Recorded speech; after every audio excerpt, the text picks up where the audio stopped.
Hey, everybody. We're here. Welcome to the Sharp Tongue podcast. I'm recording to you by sitting in a stairwell in this lovely building. We're at the Cleveland Arcade. Chaplin is here. He's in his bed. Let me lower my knee. See, there he is. Chaplin. He's right there chilling in his doggy bed. We're hanging out in the stairwell. It's late at night on a Sunday after our weekend of shows here in Cleveland. Welcome. Welcome to the Sharp Tongue podcast. We had a great weekend of shows. This building, I'm for sure, is fucking haunted. I wish you could hear the actual acoustics in here. This building it's huge. It's like this Victorian building. It was built, I don't know, like the late 1800s. And this is a 5-story arcade that I'm in with a glass ceiling. There's 2 huge towers, and there's 4 balconies, and apparently this thing was built, and it cost about $867,000 in 1890, and that equates to $24 million in 2018. Just to give you a little bit of a perspective as where I am. This staircase cost more than anything in your life and my life combined. And I'm just sitting on it.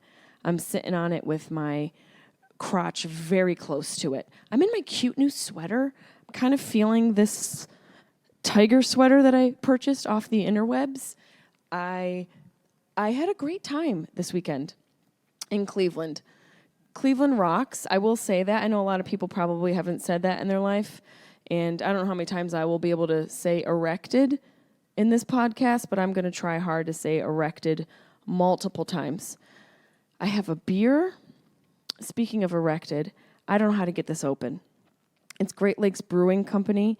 The amazing man who works in the hotel here gave it to me, and it's a pop-off. And guess what Mama doesn't have? She doesn't have a bottle opener. So hopefully somebody comes down here who will just give me a bottle opener. Chaplin just yawned at me.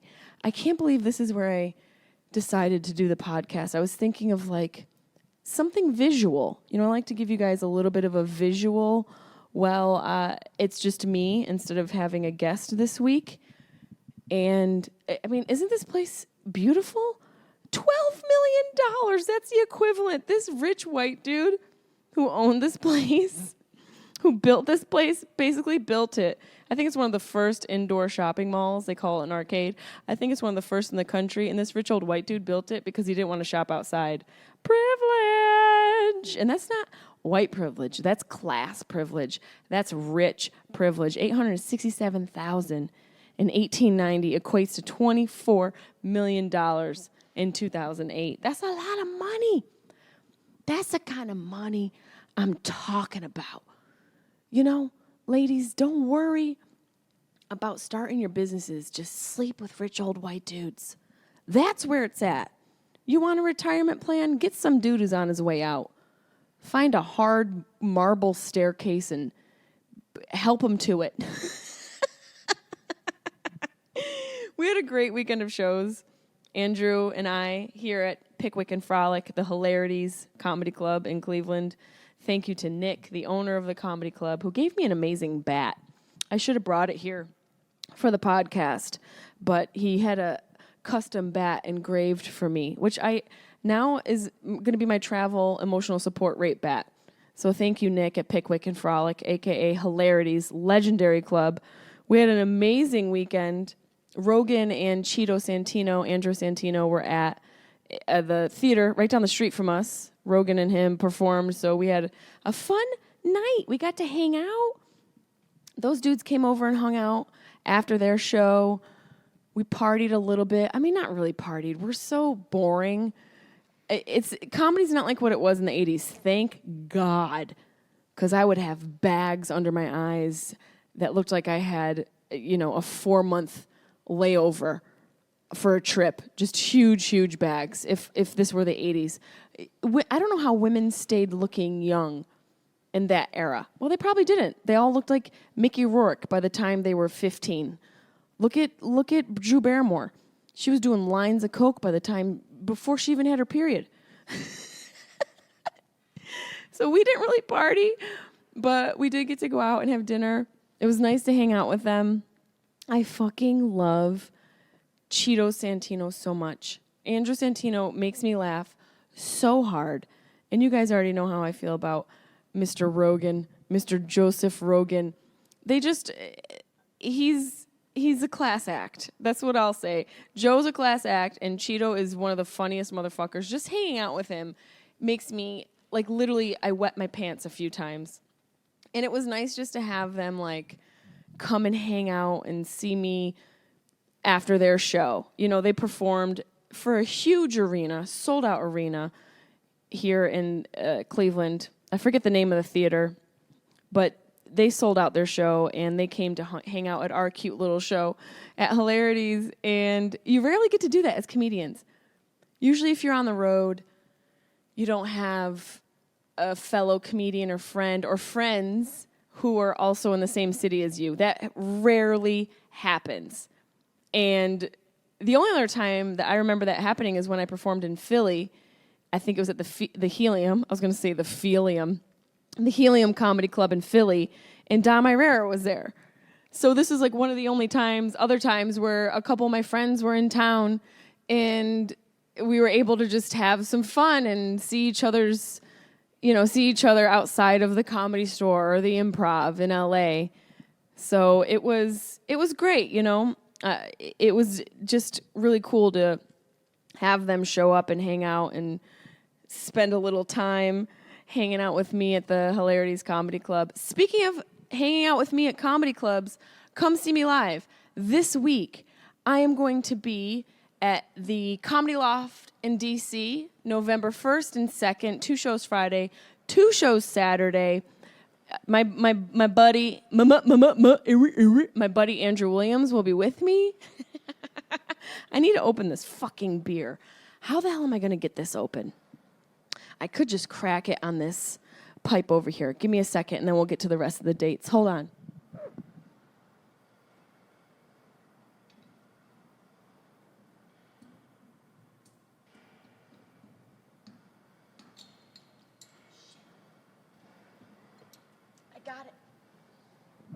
I got it. Oh, that's good beer. Oh, that's good beer. Damn, that's good beer. Chaplain, get in your bed. Go get in your bed. Go on, buddy. Get in your bed. Get in there and lay down. We travel all the time. So, look, you got to make it work where you can. Sometimes, like I told you, I'm going to pop up in front of a Milo field. Sometimes a bitch is going to be laying down in a marble staircase like some sort of crack horse Cinderella in an arcade that was built in the late 1800s by some rich white dude who didn't want to go shopping in the winter. And that's where we're going to be. So, where you should be this weekend, November. At the DC Comedy Loft, November 1st and 2nd. I'm also going to be at the House of Comedy in Arizona, the 14th, 15th, 16th, and 17th of November. So come check that out, House of Comedy, Arizona. I'm also going to be at Syracuse Funny Bone. I'm coming home, guys. One night only. You have one chance to see me live at the Syracuse Funny Bone. That's the Wednesday before Thanksgiving, the 27th of November. Syracuse Funny Bone, Jessimae.com for tickets. All of those tickets are available online right now. Chaplain's leaving me. He's going to go down. Where are you going to go? Down the stairwell? Get in your goddamn bed. You better go get in your bed. You want to come up here with me? It's been fun traveling with my little chippy Chaplain. He is, luckily, can go on wee-wee pads. I can too. We had a dope time in Columbus too. You know, Cleveland's interesting. It's like, it reminds me so much of Syracuse because there is a lot of beautiful architecture here. Obviously, this building is gorgeous, and it's 100% fucking haunted. Haunted by a bunch of rich old white ghosts. You know what I mean? Like, I think haunting is also a class issue. Like, if you didn't have enough money while you were alive, you can't afford to haunt while you're dead. Like, you can't be a broke ghost. That's just not a situation.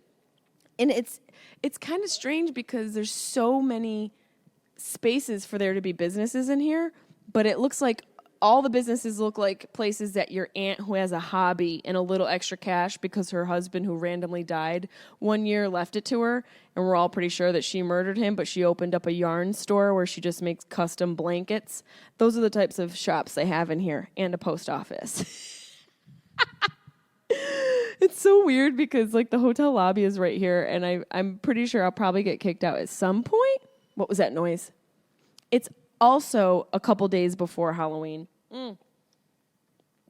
Man, Halloween is so much more different for me now because my dad died on October 29th.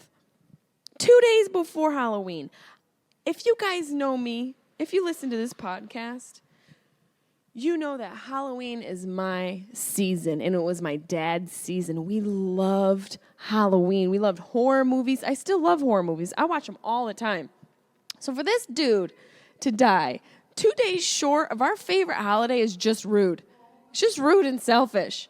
And this Tuesday coming up, well, today, because this podcast is out, is my dad's year anniversary of his death. I don't know, like, what do you call...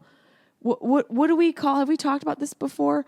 What is the anniversary? Like, I don't want to say anniversary. That's something you celebrate. You know, it's not an anniversary. It's a death anniversary. I don't know what you're supposed to call it. I'm gonna Google it right now. Death anniversary. There's got to be some other name for it.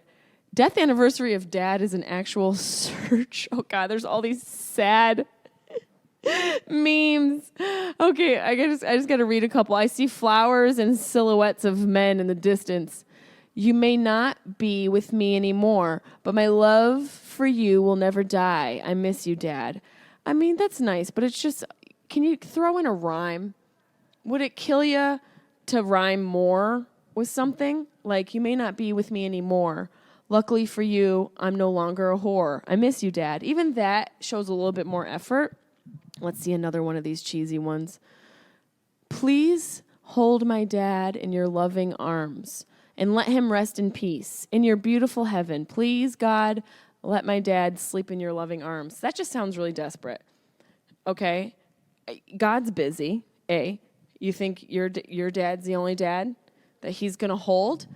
And also, what if you got a big dad? It might take a couple of gods. So don't be so selfish. We're all waiting in line. We're all waiting in line. Everybody's waiting in line to be held by God. So don't be greedy with it. You can come right through, sir.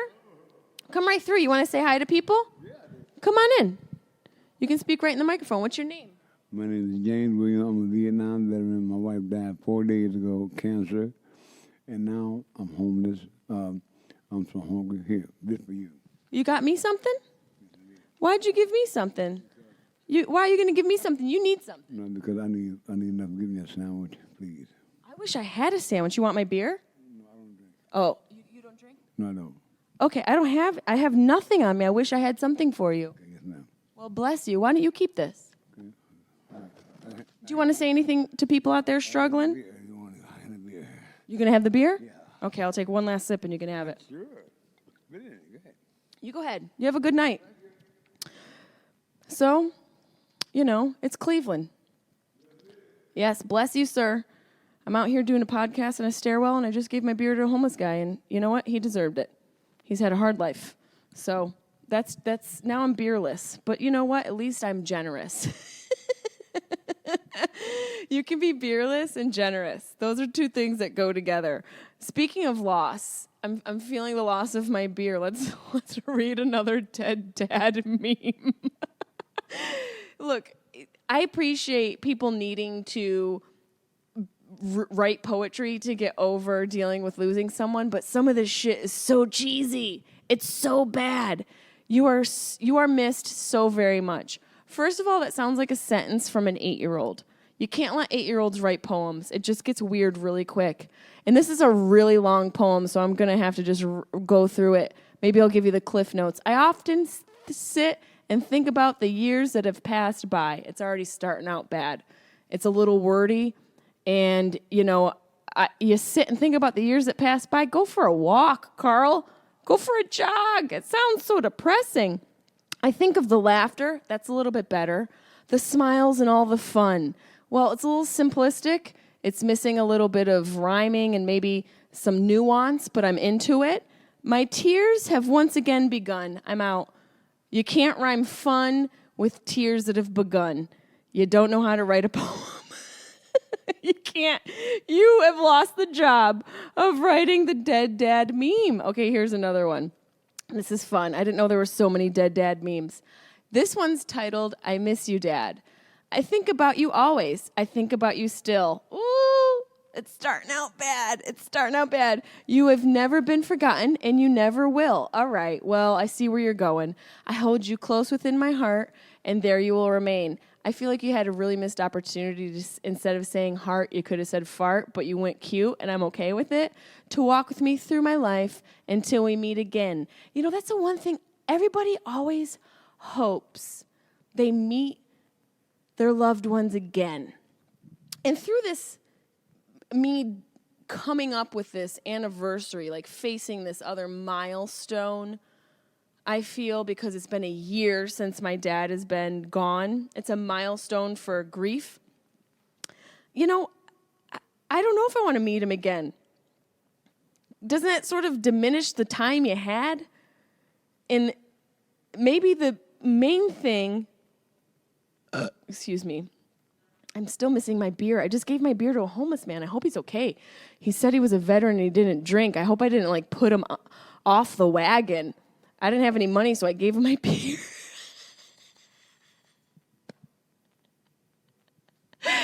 This guy, he had his line, though, didn't he? He had his line. He's like, hello, I'm a Vietnam veteran. I lost my life 4 days ago. Whatever. He had his whole shtick, and he thought I had a bag of money. He just assumes white girls have bags of money. I'm glad he enjoyed the beer, though. I really, really am glad that he enjoyed the beer. But back to my dead dad.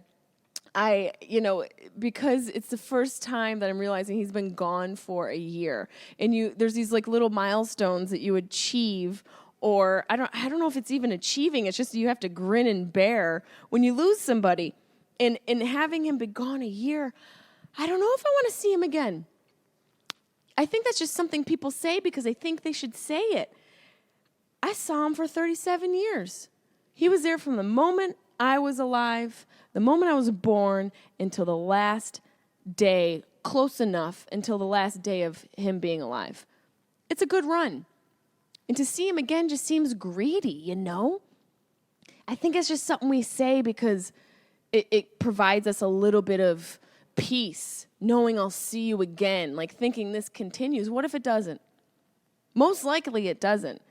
And I think it's healthier to have a good relationship with loss than to be hopeful about a second chance when it comes to this sort of thing.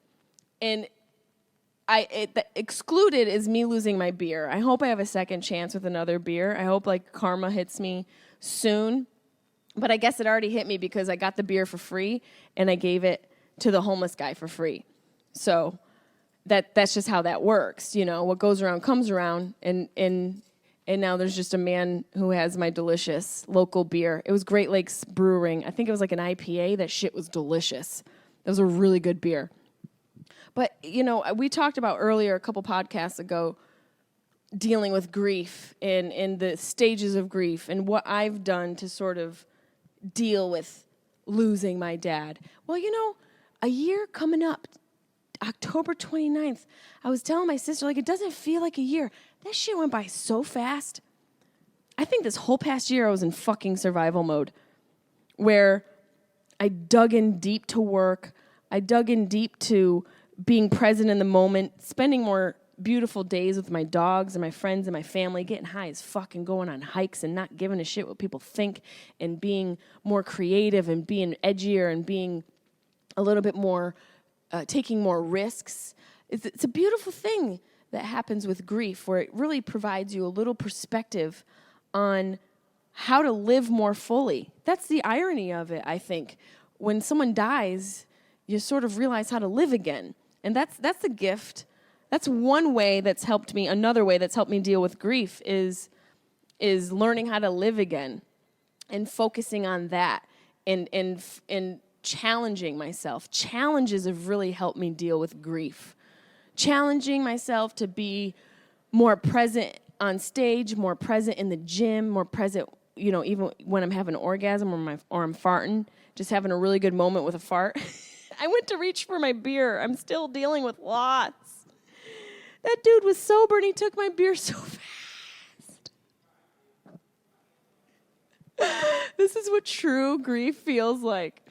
But just having, a good relationship with challenge, I think is vital to survival.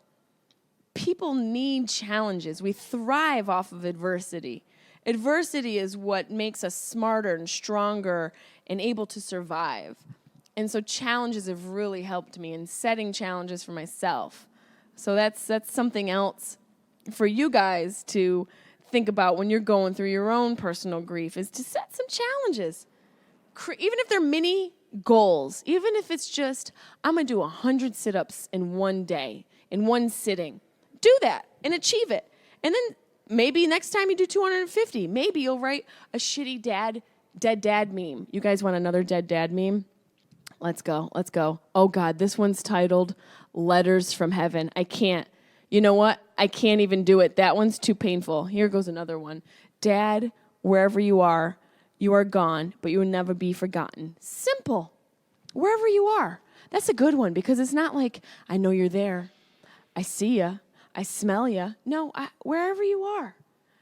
And honestly, I don't know if I said this in the previous podcast before about dealing with grief and how I deal with it. Talking to them. Talking to your dead loved ones. It really helps. Just yelling at them. You can have an argument with your dead dad and it's totally normal. And it's really cathartic. I've had so many arguments, especially when I'm on the road, because sometimes I don't have the luxury of having someone with me all the time. So I'll have arguments with my dead dad. If I don't have an opener with me, I'll have an argument with my dead dad, and it feels cathartic. When I get into the hotel room and I realize I'm alone for the weekend, I'll just bitch at my dad, who's not here, but I hope he can hear me. That's one thing, if there is anything beyond this, it would be cool to, meet up with him again and be like, remember when you kept bitching at me in that courtyard, that Marriott courtyard in Columbus, Ohio? Yeah, I heard you. I heard everything you said, you little bitch. But I don't know. We don't have any way of knowing except for going to a really good psychic. I've thought about it so much. And I know it's Halloween season, and I feel like I still should. Maybe I will in Syracuse. I just really want to go to a good psychic. And my eyebrow girl, shout out to my girl, Jessie. She does amazing brows. She is on my Instagram. She recommended this amazing psychic. I feel like that's such a such chick shit, especially gay dudes. We just love psychics and astrology. But if a psychic is good, look, here's the reality. Cops and forensics and detectives going back years, decades, maybe even a century, have used psychics to help them solve cases. I just burped up the ghost of my beer. We've used psychics to help us solve crimes. You think I'm not going to hit up a psychic to see if Joe Peluso's still around? You're out of your goddamn mind. And I'll podcast that episode. I'll hit up this woman who my girl, Jessie Sarah, my eyebrow girl, told me to hit up. I forget her name, but I'm gonna look her up, book an appointment. It's not cheap. It's like a nice pair of shoes. And that you feel the difference in your feet. If you buy cheap shoes, I'm sure I'll feel the difference in my soul if I went with a cheap psychic. I went to a psychic once in Brooklyn, and this bitch, it wasn't even like a storefront. It was a hallway that led up to an apartment complex, and this bitch just had her psychic office on the stairwell, and there was just like a door that was like a cast iron metal door that you had to unlock to go up the stairwell. And so I knock on the metal bars, and she's right on the other side of the bars. I mean, they're, it's like an open air metal cage to get in this hallway, and she had Cheeto dust on my lip, and she told me I was making poor life choices. That was her psychic advice. I was like, bitch, you've got chemical cheese dust on your upper lip, and I'm making the bad choices? Sounds real general and also specific. You need to go wash your face and maybe eat some fruits and vegetables. So challenges, talking to them can help you. And I think for me, another tool that I've used to deal with grief has been to do new things. Go out and try new things. I may have spoke about that before, but new foods, being cool with talking and meeting new people, and even just venturing into new material on stage. And it sort of falls into that challenges that I was mentioning before about having challenges.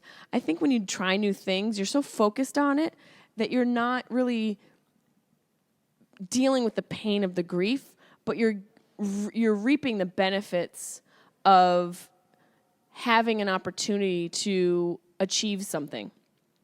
So doing things like going to new places and even just approaching a situation in a new way, where if maybe you always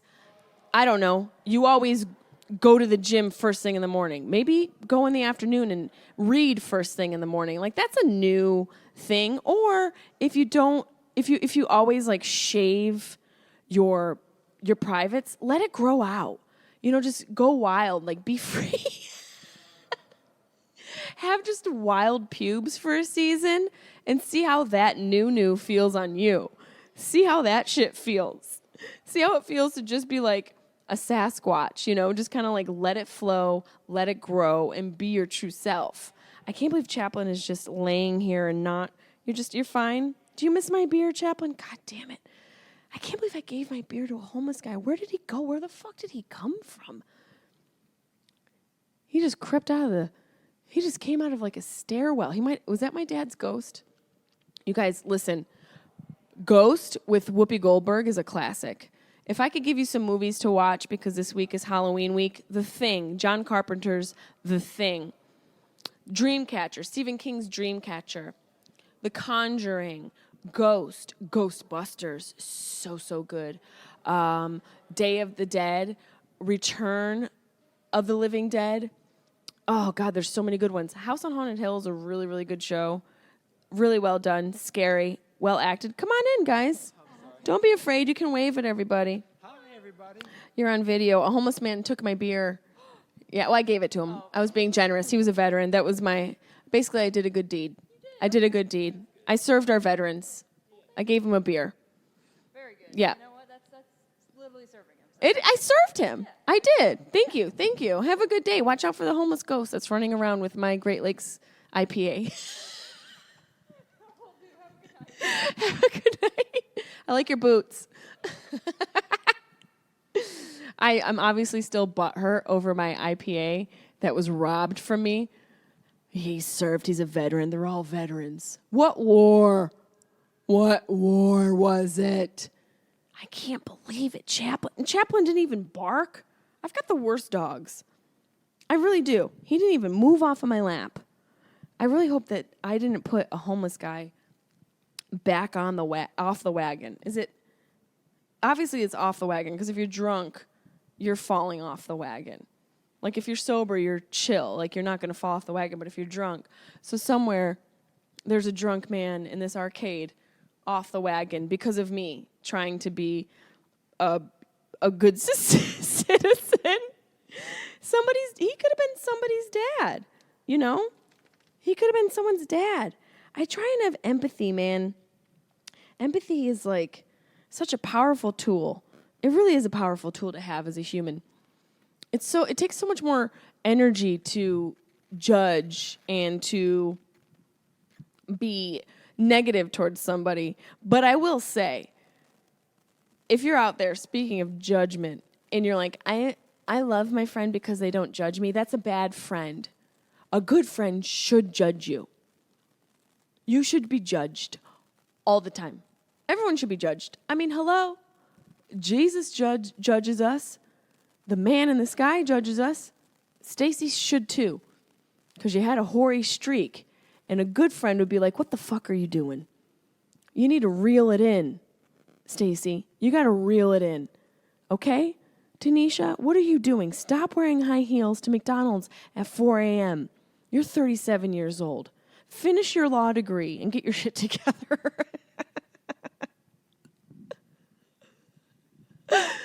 But I definitely have some trepidation and anxiety about going home and spending my dad's death anniversary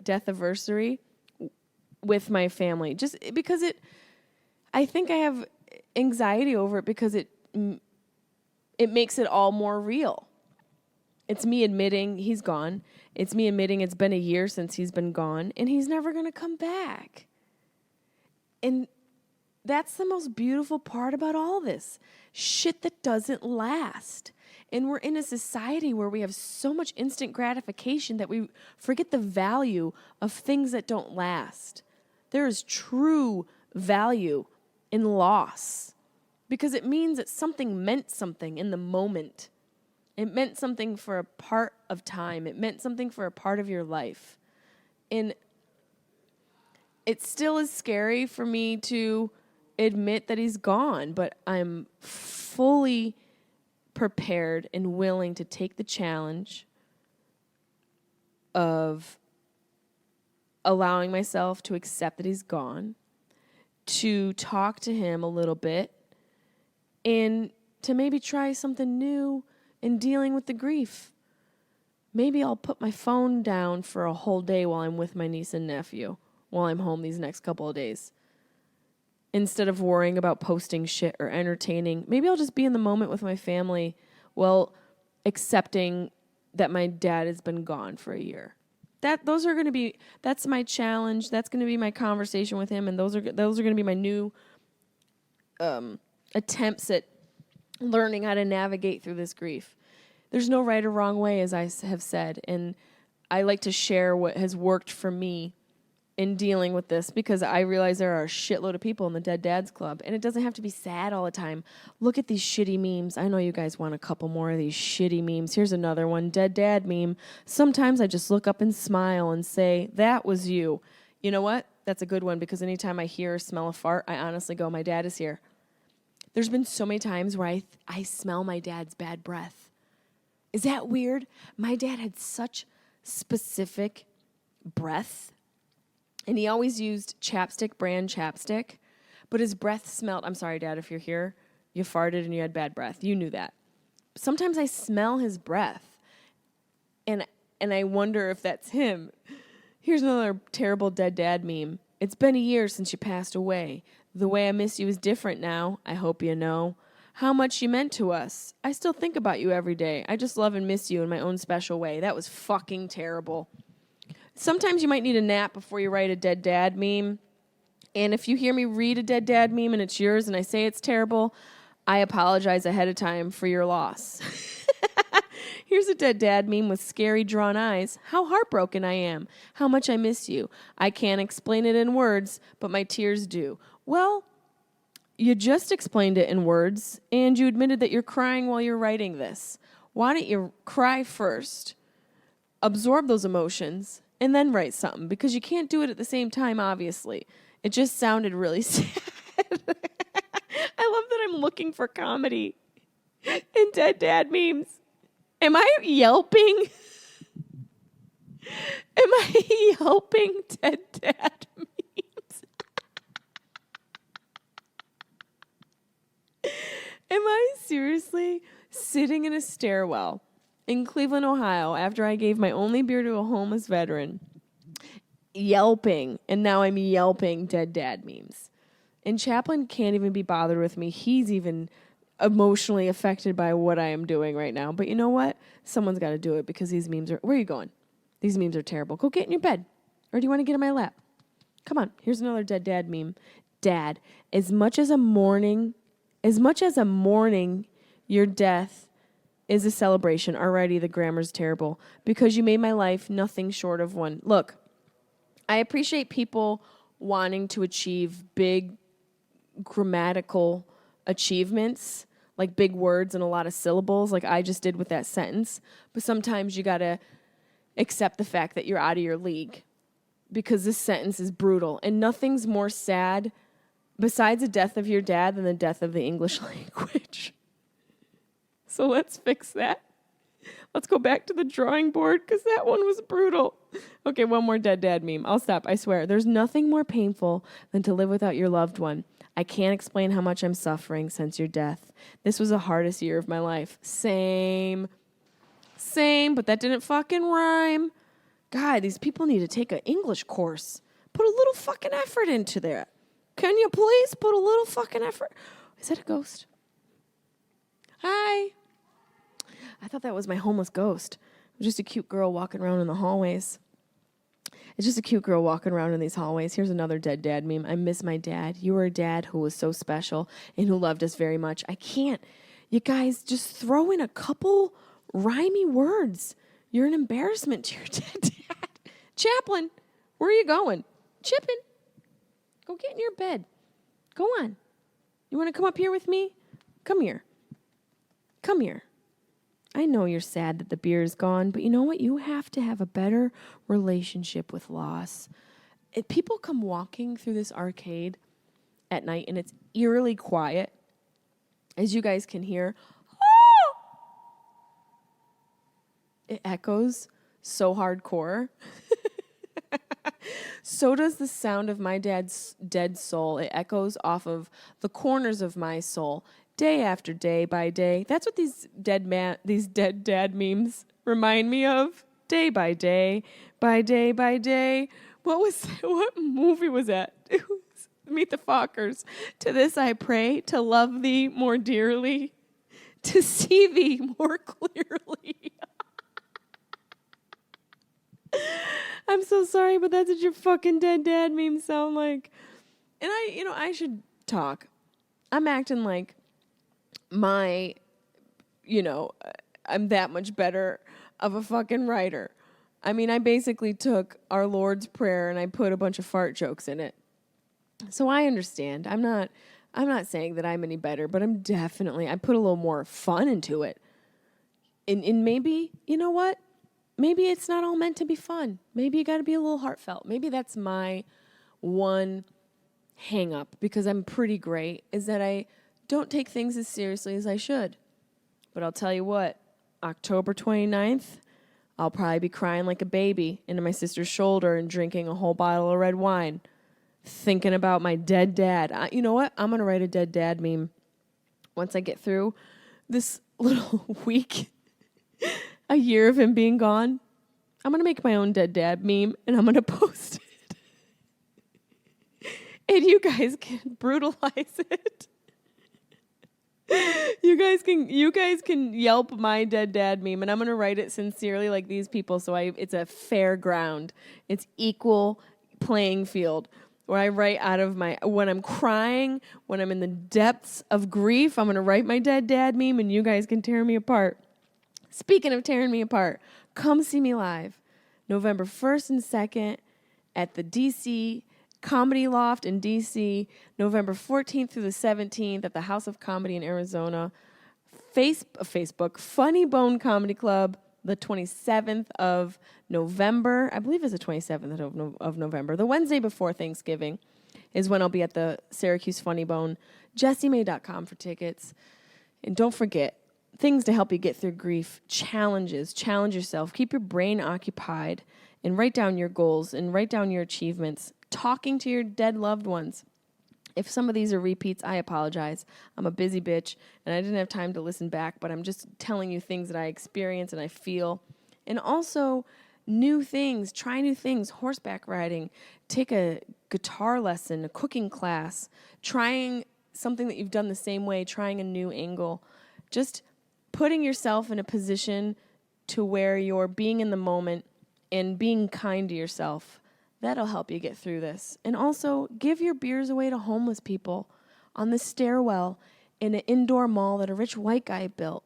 Nothing will make you feel better. America, Cleveland rocks, and you guys rock. I appreciate you tuning in every week. Please rate and review us. Please rate and review the Dead Dad memes. Thank you so much for listening. Shout out to our amazing sponsors, Absolute Extracts, for keeping me elevated and lifted on the road. And I hope you guys have a great week. And you know what? Life is short.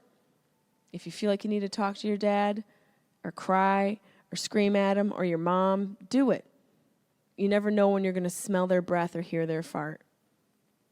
You're welcome, America. Where's my fucking beer? Hello?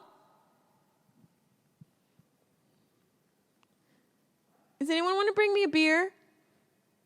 Hello? Fuck. We fucked up, Chaplain. God damn it. You know what I mean? Sharp Tongue Podcast. Beep, beep, beep.